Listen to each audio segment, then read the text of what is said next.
찬송가 323장을 찬송하시겠습니다. 323장입니다.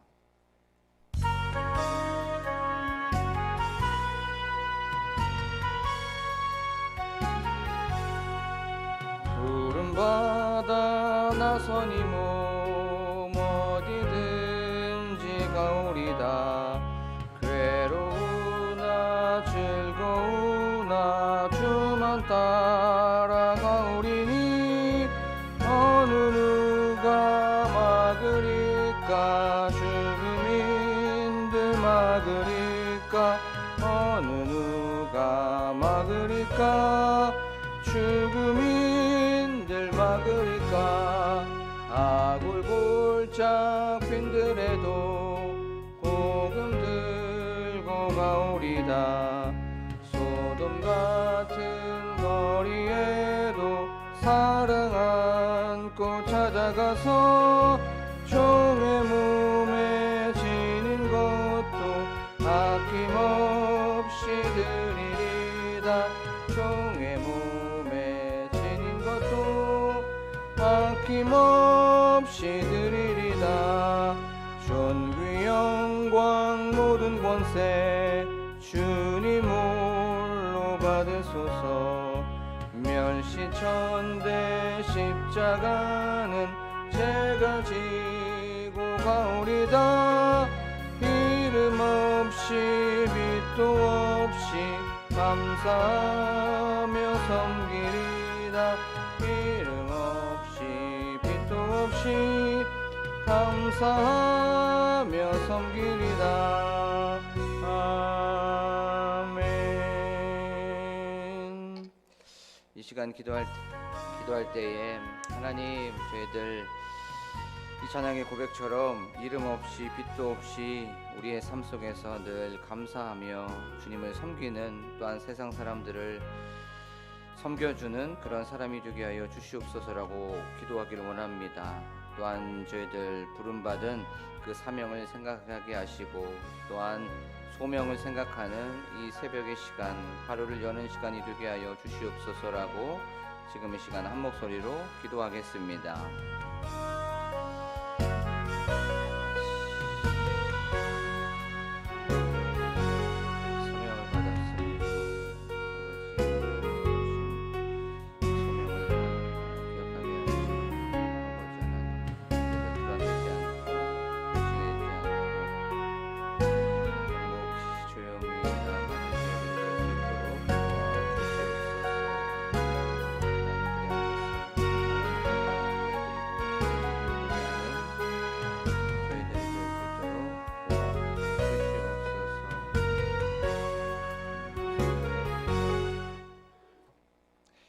고마우신 하나님 아버지, 오늘도 이렇게 저희들 이 자리로 불러주시고 하나님께 예배와 기도와 이 찬양과 말씀으로 하루를 시작하게 하여 주심에 감사를 드립니다. 저희들이 받은 이 사명들, 또한 주님께서 부르신 그 소명을 잘 기억하게 하여 주시옵소서. 무엇을 하든지 어디에 있든지 간에 이것들을 항상 기억하게 하여 주시고, 우리가 항상 주님을 섬기고 하나님께 영광 올려드리고 사람들에게는 기쁨을 주는 저희들이 될 수 있도록 도와주시옵소서. 성령 하나님께서 지금 이 시간 우리와 함께하여 주심을 믿습니다. 저희들 말씀 들을 때에 깨달음을 허락하여 주시고, 또한 오늘 우리에게 도전도 주시고, 이 말씀을 통하여서 어떻게 살아가야 될지를 또한 우리에게 들려주실 줄로 믿습니다. 감사드리며 예수 그리스도의 이름으로 기도하옵나이다. 아멘. 저희가 나눌 말씀은 열왕기상 1장 13절에서부터 15절의 말씀입니다. 열왕기상 1장 13절에서부터 15절의 말씀입니다.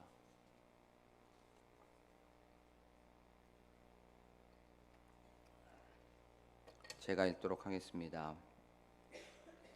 당신은 다윗 왕 앞에 들어가서 아뢰기를, 내 주 왕이여, 전에 왕이 여종에게 맹세하여 이르시기를 내 아들 솔로몬이 반드시 나를 이어 왕이 되어 내 왕 위에 앉으리라 하지 아니하셨나이까. 그런데 아도니아가 무슨 이유로 왕이 되었나이까 하소서. 당신이 거기서 왕과 말씀하실 때에 나도 뒤이어 들어가서 당신의 말씀을 확증하리이다. 바세바가 이에 침실에 들어가 왕에게 이르니 왕이 심히 늙었으므로 수냄 여자 아비삭이 시중 들었더라. 아멘. 할렐루야. 오늘도 이 새벽에 오신 여러분들에게 주님의 은혜와 또 평강이 가득하시기를 소망합니다. 우리는 저번 시간에 하나님의 약속을 기억하자라는 것에 대해서 말씀을 좀 살펴봤죠. 그리고 그 약속을 바라보자라는 것에 대해서 말씀을 좀 나눠 봤습니다. 이제 나단은 밧세바에게 찾아가서 다윗 왕이 당신에게 약속했던 것, 바로 당신의 아들 솔로몬이 내 왕위를 물려받을 거고 그가 바로 왕이 될 것입니다 라고 했었던 그 맹세를 다윗에게 찾아가서 그렇게 얘기해야 됩니다 라고 얘기를 하게 되었죠. 그리고 나서 실제로도 밧세바는 다윗 왕에게 찾아가서 그렇게 얘기하게 됩니다. 예전에 당신이 저에게 약속한 것 있지요. 제 아들 솔로몬이 왕이 된다고 하셨잖아요 라고 하면서 그 얘기를 하게 되었다는 것에 대해서 말씀을 좀 살펴봤지요. 그렇게 말씀을 전했을 때에 말씀을 했을 때 분명히 다윗 왕은 그렇지, 바로 내가 예전에 당신과 약속했지요, 또 당신과 함께 맹세했지요 라고 했었던 그 기억이 분명히 났을 거라는 것에 대해서 우리가 말씀을 좀 나눠 봤습니다. 그런데 밧세바가 그 다음에 그런데 어떻게 해서 아도니아가 왕이 되었습니까? 라고 얘기를 하게 되었다는 것에 대해서 우리가 말씀을 좀 읽어보게 되었습니다. 그래요. 그 당시의 대세는 아도니아였습니다. 그렇죠. 모든 사람들이 다 아도니아가 왕이 되는 그런 것이 바로 그 당시의 상식이었습니다. 그래서 많은 사람들이 거의 대부분이 아도니아를 따랐지요. 하지만 나단과 사독과 이런 사람들 분하야 다윗과 함께 했었던 사람들은 아도니아를 따르지 아니했습니다. 아도니아를 따르지 아니하면 분명히 목숨을 잃을 수밖에 없는 상황이었지요. 아도니아가 왕권을 잡게 되면 반드시 그 반대에 있는 세력은 척결을 당할 수밖에 없는 그런 상황이었습니다. 그런데도 그들은 특별히 나단은 눈 하나 깜짝하지 않았습니다. 무서워하지 않았습니다. 왜 그랬습니까? 이 약속의 근거에 있었기 때문에 그렇죠. 나단은 다윗 왕의 그 후임, 그 다음 그 왕은 반드시 솔로몬이 된다는 것을 알고 있었어요. 아도니아가 힘을 잡고 있는 것 같고 아도니아가 모든 것을 다 통치하고 있고 대세가 아도니아인 것 같지만 왕은 솔로몬이다라는 그 약속에 근거하고 있었기 때문에 무서워하지 않았습니다. 이것을 바라보면서 우리의 삶 속에서도 그렇죠. 우리에게 위기가 있고 우리에게 고난이 있을 때 우리는 연약하기 때문에 흔들릴 수 있어요. 그 다음에 넘어질 수 있단 말이에요. 하지만 우리가 약속을 믿고 그 언약을 우리가 생각할 때에 흔들린지언정 넘어지지 않는다. 우리가 갈팡질팡 할지언정 실패하지 않는다는 것에 대해서 말씀을 살펴봤습니다. 그래서 하나님의 약속을 붙잡고 나아가자. 우리를 떠나지 아니하시고 우리와 함께 하시고 우리를 버리지 아니하시고 내가 너를 세상 끝날까지 지켜줄 거야. 너와 함께 할 거야 라고 하는 그 약속을 붙잡고 나아가자라는 것에 대해서 말씀을 살펴봤습니다. 오늘 또 말씀을 통해서 하나님께서는 우리에게 어떤 메시지를 주시는지, 또 우리는 어떻게 오늘을 하루를 살아가야 되는지에 대해서 좀 말씀을 좀 살펴보도록 하겠습니다. 이제 나단과 밧세바는 그 아도니아의 쿠데타를 잠재우기 위한 전략을 다 짜게 되었습니다. 그리고 이제 밧세바는 즉시 이제 다윗을 만나러 가게 되죠. 어디로 그러면 갑니까? 어떤 다윗이 일하고 있었던 편전이나 사무실로 가는 게 아니었죠. 오늘 말씀에 보면 침실로 들어가고 있는 것을 우리가 알 수가 있죠. 다윗 왕은 밧세바를 굉장히 총애했습니다. 사랑했습니다.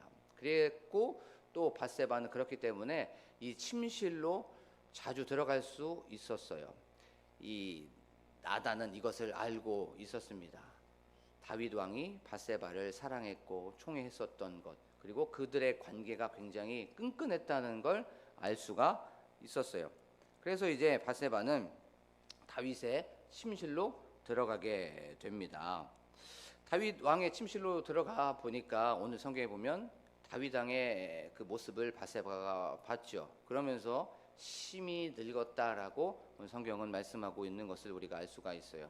다윗 왕을 보니까 예전에는 굉장히 힘도 있었고 예전에는 굉장히 기력도 늠름하고 또 강했는데 기운도 있어 보였는데 또 얼굴도 잘생겼는데 지금 보니까 힘도 많이 빠진 것 같고 또 지금 보니까 기력도 많이 쇠하여진 것 같고 이 마음이 조금 분명히 좀 서글펐을 거예요. 그 다윗 왕의 그 모습을 바로 심히 늙었다라고 말하고 있죠. 그런데 이건 조금 더 성경 안에서 보면 심히 늙었다는 건 왕이 심히 늙은 겁니다. 왕이, 그렇죠? 이 심히 늙었다는 걸 암시해 주는 것이 있어요. 그것은 바로 이제 그 뒤에 있는 후계자를 결정할 때가 되었다는 것을 암시해 주고 있는 겁니다. 이제 그 정권을 물려줘야 되는 때가 된 거라는 것을 심히 늙었다, 왕이 심히 늙었다, 왕의 힘이 다했다라는 그 표현을 통해서 바로 이제 곧 왕이 바뀌어지게 되겠구나라는 것을 독자들에게 얘기해 주고 있는 겁니다. 왕이 이제 심히 늙었어요. 그 다음에 어떤 사람이 한 명 등장을 하게 되죠. 바세바가 이에 침실에 들어가 왕에게 이르니 왕이 심히 늙었으므로 수넴 여자 아비삭이 시중 들었더라라고 성경은 말씀하고 있는 것을 우리가 알 수가 있습니다. 우리가 오늘 아비삭을 좀 눈여겨 보기를 원합니다. 아무도 눈여겨 보이지 않고 누구도 관심 두지 않고 있는 이 아비삭, 그냥 다윗과 나단과 바세바에게 초점을 맞출 수밖에 없는 상황 속에서 이렇게 이름 모를 한 여인이 등장하게 되는 것입니다. 자, 수넴 여자 아비삭 다윗 곁에 있었어요. 별로 중요해 보이지도 않고 별로 그렇게 주목받지 못하는 여인이었죠. 성경에서 아비삭은 그렇게 중요한 인물이 아닙니다. 어떤 평가도 없고요. 어떤 수식어도 없고 칭찬도 없다는 것을 우리가 말씀을 통해서 알 수가 있습니다. 그는 지극히 평범한 여인이었습니다. 하지만 자기가 있어야 할 자리에 있었고 자기가 감당해야 할 그 일을 묵묵히 조용히 감당하고 있는 그 여인이 바로 수넴 여자 아비삭이라는 것을 우리가 알 수가 있죠. 그의 일이 그러면 무엇이었습니까? 다른 것이 아니었습니까? 그냥 다윗을 잘 봉양하고 시중을 드는 것이었어요. 잘 섬겨주고 심부름하고 지금으로 보면 요양보호사처럼 잘 그렇게 간병하는 것, 그런 것이 바로 아비삭의 사명이었고 아비삭의 임무였습니다. 아비삭 누가 알아주든 알아주지 않든 자기에게 맡겨진 일에 대해서 충성을 다하면서 묵묵하게 그렇게 자기의 사명, 그 다음에 자기의 부르심을 바로 잘 이행했던 그 사람이 바로 아비삭이었습니다. 조용히 자기의 일을 하고 있는 그 모습, 자기가 해야 되는 일을 잘 감당하고 그녀가 보여줄 수 있는 그 일이 바로 하고 있는 그 모습이 바로 최선을 다하는 그 아비삭의 모습이었습니다. 이 아비삭의 모습을 통해서 우리 그리스도인들이, 우리 성도님들이, 우리들이 이 세상에서 그러면 어떻게 살아가야 될지를 바로 성경을 통해서 말씀해주고 있는 것이죠. 말씀을 계속 묵상을 하다가 아비삭을 계속 보고 있었어요. 아비삭을 보다가 하나의 인물이 또 이렇게 좀 오버랩이 되는 것을 좀 경험하게 되었습니다. 아비삭은 누가 알아주지도 않고 또 그렇게 특별하지도 않았어요. 그냥 성경에서 그렇게 중요한 인물도 아닙니다. 하지만 자기가 맡은 바 임무에 대해서, 자기가 맡은 일에 대해서 그냥 하고 있었어요. 근데 반대로 아도니아라고 하는 사람을 한번 생각해 볼게요. 그 아도니아, 자기의 맡은 바 임무는 왕자였습니다. 왕자는 그 왕을 잘 공경하고 아버지를 잘 섬겨주고 거기에서 말도 잘 듣고 또 왕자들의 리더였습니다. 그러면 왕자들을 잘 통솔하면서 그 왕자들이 아버지 왕을 잘 섬길 수 있도록 해야 되는 그 임무가 있었습니다. 하지만 그는 그 임무를 실행하지 않았죠. 자기 분수도 모르게 왕이 되고 싶었던 사람이었습니다.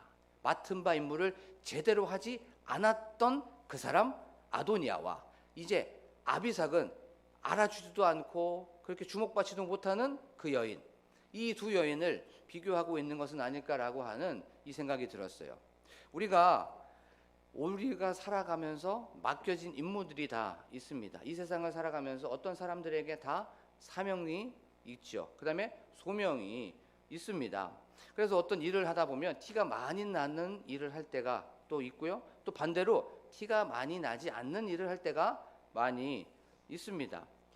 예를 들면 뭐 청소, 집안일 같은 거, 설거지, 빨래, 아니면 어떤 이런 일은 그렇게 많은 티가 나지 않지요. 근데 이건 직장에서도 마찬가지예요. 직장에서도 티가 많은 일이 있기도 하지만 또 반대로 티가 많이 나지 않는 일을 할 때가 많이 있습니다.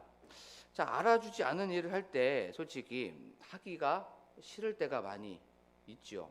그리고 또 대충 하고 싶기도 하고 실제로도 잘 안 합니다. 그리고 이렇게 얘기하죠. 나 아니더라도 누군가는 분명히 할 거야 라고 하는 그런 마음을 들면서 그 드러나지 않는 일에 대해서는 잘 하지 않는 그런 사람들이 많이 있습니다.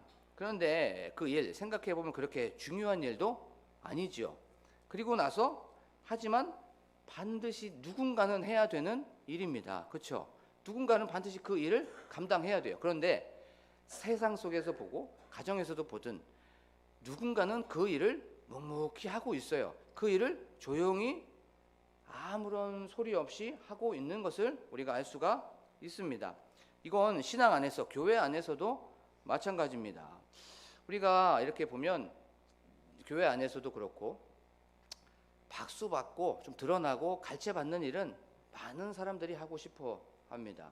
하지만 박수도 받지 못하고 또 드러나지 않는 일은 좀 꺼려하는 것이 많은 우리 교회에 다니는 성도님들의 모습이라는 거죠. 알아주지 않는 그 허드렛 일, 또 보여지지 않는 그 일들은 등한시하는 것이 우리들의 그런 모습이 아닐까 좀 생각이 듭니다. 예를 한번 들어보면 청소 같은 것도 그렇죠. 청소 솔직히 드러나지 않습니다.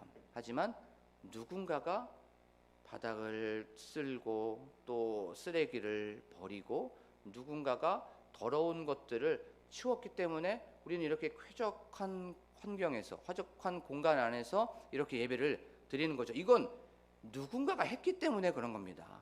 누군가가 자기에게 마음의 소리가 있었고 또 하나님께서 그런 울림을 주셨기 때문에 내가 해야 되겠구나라고 하는 그 일을 했기 때문에 우리는 이렇게 깨끗한 공간에서 예배를 드리는 거죠.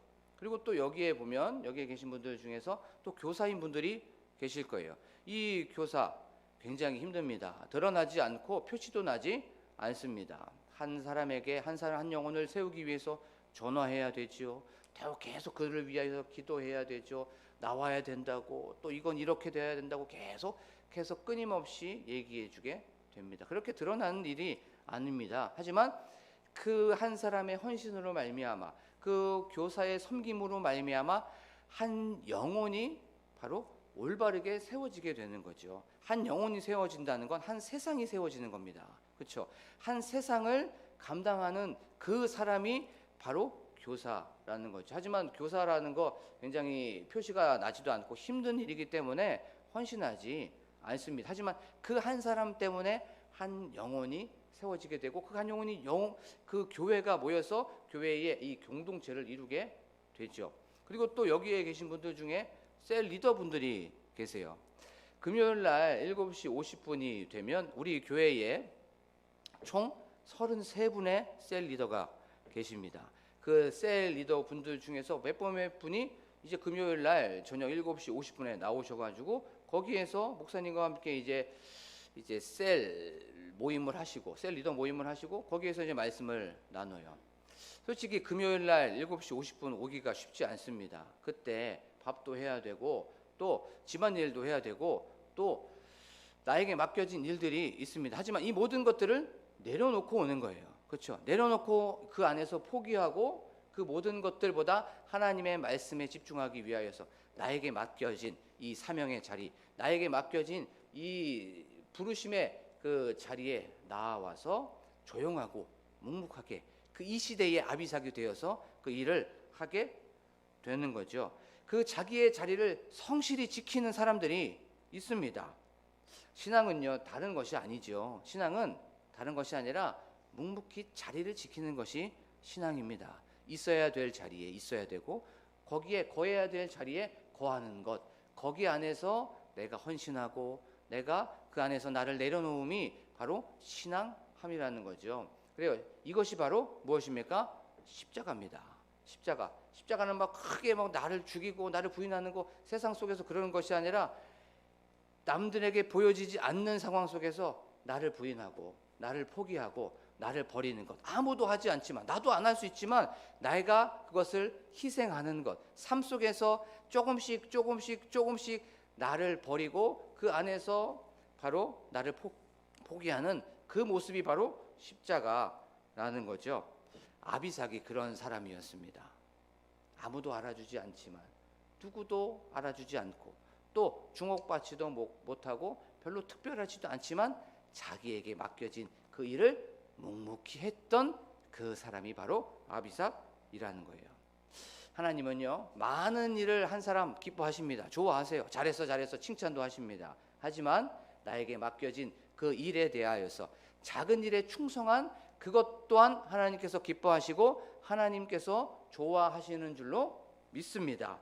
그래요. 우리에게 맡겨진 일이 있지요. 가정일도 있고 사회에도 있고 교회에도 있습니다. 어쩔 때는 그것이 볼품없어 보일 수도 있고 초라해 보일 수도 있고 평범해 보일 수도 있습니다. 하찮아 보일 수도 있어요. 하지만 하나님께서는 분명히 어떤 뜻이 있으셔서 어떤 계획과 어떤 나를 통하여서 이루고자 하고 싶은 그 마음이 있으셔서 그 자리에 우리를 부르신 줄로 믿습니다. 그곳에서 성실히 충성을 다하면서 최선을 다하며 나아가는 저와 여러분들이 되기를 원합니다. 사람들이 알아주지 않는다고 하여도 화려하게 스포트라이트를 받지 못해도 그것이 좀 특별하게 보이지 않아도 내 맡은 바 자리에서 그 자리에서 성실히 묵묵히 조용하게 내 일을 잘 감당하는 여러분들이 되기를 원합니다. 하나님은 그 사람을 지켜보고 계시고 그 사람을 통하여서 하나님의 일을 하기를 원하신다는 것을 기억하기를 원합니다. 그리고 하나님은 그렇게 묵묵하게 있는 그 조용하게 일하는 그 사람을 통하여서 일하시고 은혜 위에 은혜를 베풀어 주실 줄로 믿습니다.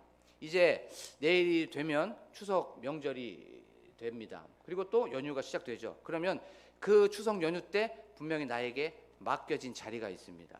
그렇죠? 그것이 드러나 보이지 않을 수가 있어요. 그것이 내가 괜히 해야 되는데 그 마음에 계속 부담이 올 때가 있습니다. 그리고 남들 다 안 하는데 그런 일을 해야 될 수밖에 없는 상황이 있을 수가 있어요. 그때 오늘 또 말씀을 기억하는 겁니다. 그래, 하찮아 보이고 또 남들이 알아주지도 않고 또 이것에 대하여서 별로 중요하지 않지만 이것이 나의 사명의 자리가 아닐까, 이것이 바로 부르심의 자리가 아닐까. 거기 안에서 바로 그리스도인으로서 드러나십시오. 그 안에서 십자가의 모습을 삶 속에서 드러내 보이는 이 추석 명절이 되고 이 시대의 아비색이 되기를 간절히 축복합니다. 지금 이 시간 말씀을 기억하면서 기도하길 원합니다. 하나님, 우리에게 맡겨진 사명들이 있습니다. 하나님, 우리에게 맡겨진 일들이 있습니다. 이 일들을 이름 없이 빛도 없이 그렇게 행하는 오늘 하루가 되고 또한 추석 명절 연휴가 되게 하여 주시옵소서. 하기 싫고 왜 나만 해야 되겠느냐라고 하는 질문이 있을 때마다 오늘 말씀을 기억하면서 이 시대에 아비삭이 되게 하여 주시옵소서. 하나님, 또한 내게 맡겨진 일을 묵묵히 조용히 감당했을 때 하나님께서 기뻐하신다는 것을 기억하면서 나아가기를 원합니다.